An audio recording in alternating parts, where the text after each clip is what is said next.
নমস্কার, Bangla today news এর আপনাদেরকে সবাইকে স্বাগতম।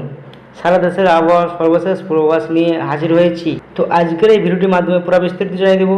বিস্তারিত জানতে হলে ভিডিওটি না টেনে প্রথম থেকে শেষ অবধি অবশ্যই দেখবেন।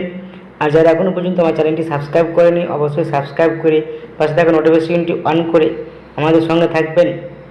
আর এই মুহূর্তে আপনি কোন জেলা থেকে ভিডিও দেখছেন আর আপনার জেলার আবহাওয়া কীরকম রয়েছে পুরো বিস্তারিত জানিয়ে দেবেন ভিডিওটি কমেন্টের মাধ্যমে।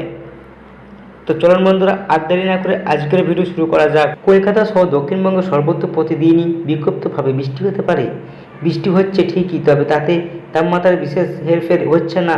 বৃষ্টি থামতে বাড়ছে, অস্বস্তি কমছে না। ভাবসা গরম। সোমবার দুপুরে কলকাতায় সর্বনিম্ন তাপমাত্রা ছিল 28 থেকে 1 ডিগ্রি সেলসিয়াসের বেশি, স্বাভাবিকের চেয়ে 1 থেকে 3 ডিগ্রি সেলসিয়াস বেশি।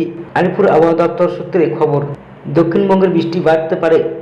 মঙ্গলবার থেকে কলকাতা ও দক্ষিণবঙ্গের অন্য জেলাগুলিতে শুক্রবার পর্যন্ত টানা বজ্রবিদ্যুৎ সহ বৃষ্টির সতর্কতা জারি করা হয়েছে। ঝড়ো হাওয়া বইতে পারে ঘন্টায় 40 থেকে 50 কিলোমিটার বেগে।